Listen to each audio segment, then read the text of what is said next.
আসসালামু আলাইকুম আরহামতুল্লাহি আবারাকাতুহু। সম্মানিত দর্শক, বাংলা নববর্ষ 1433 উপলক্ষে আমরা আমাদের পরিবারে আজকে আয়োজন করেছি খই, মুড়ি, দই, চিড়া খাওয়ার। খই, মুড়ি, দই, চিড়া এটি আমাদের পরিবারের একটি প্রিয়তম খাবার, সকলের খুব পছন্দের খাবার। আমরা মাঝে মাঝেই খাই। তো আমাদের আজকের এই খই, মুড়ি, দই, চিড়া খাওয়ার উপকরণসমূহের মধ্যে সকল উপকরণই আমাদের দেশীয় উপকরণ, বিশেষত আমাদের ভোলার। যেমন আমাদের ভোলার চরাঞ্চলের তাজা মহিষের খাঁটি দুধের খাঁটি দধি, সেই মাখনযুক্ত দধি,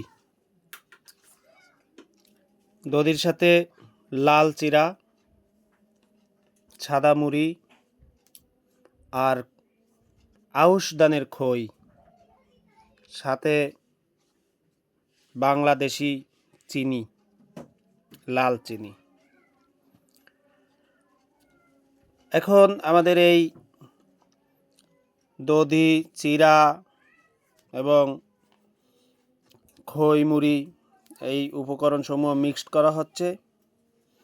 এখানে উপস্থিত আছেন আমাদের পরিবারের কনিষ্ঠতম সদস্য, প্রিয়তমা ভাগ্নি হুমায়রা তাসনিম আফরা, নাফিসা, আবিদা,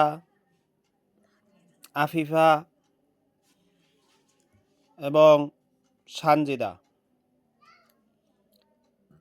আরও উপস্থিত আছেন আমাদের আবিদার মা, আফিফার আম্মু আর সানজিদার মা।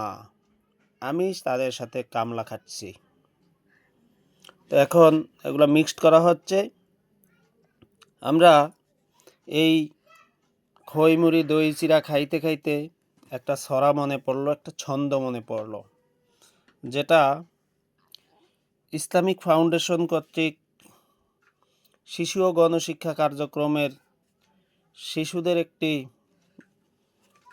প্রাথমিক পুস্তকে এরকম একটা ছড়া অনেক বছর আগে আমি পড়েছিলাম, মনে পড়ে। ছোট্ট একটি ছন্দ: খতে খই, খই মুড়ি, দই চিড়া খাই, আল্লাহ পাকের গুণগান গাই। খই মুড়ি দই চিড়া খাই, আল্লাহ পাকের গুণগান গাই। এখন আমরা এই পুরো মিশ্রণ রেডি হইতে হইতে আমরা আল্লাহ পাকের জিকির করতে থাকব। সুবহানাল্লাহ, আলহামদুলিল্লাহ, লা ইলাহা ইল্লাল্লাহ। সুবহানাল্লাহ, আলহামদুলিল্লাহ, লা ইলাহা ইল্লাল্লাহ। সুবহানাল্লাহ, আলহামদুলিল্লাহ, লা ইলাহা ইল্লাল্লাহ। সুবহানাল্লাহ, আলহামদুলিল্লাহ, লা ইলাহা ইল্লাল্লাহ। সুবহানাল্লাহ, আলহামদুলিল্লাহ, লা ইলাহা ইল্লাল্লাহ। সুবহানাল্লাহ, আলহামদুলিল্লাহ, লা ইলাহা ইল্লাল্লাহ। সুবহানাল্লাহ, আলহামদুলিল্লাহ, লা ইলাহা ইল্লাল্লাহ। এখন আমরা খাওয়া শুরু করব বিসমিল্লাহ বলিয়া। বিসমিল্লাহির রহমান।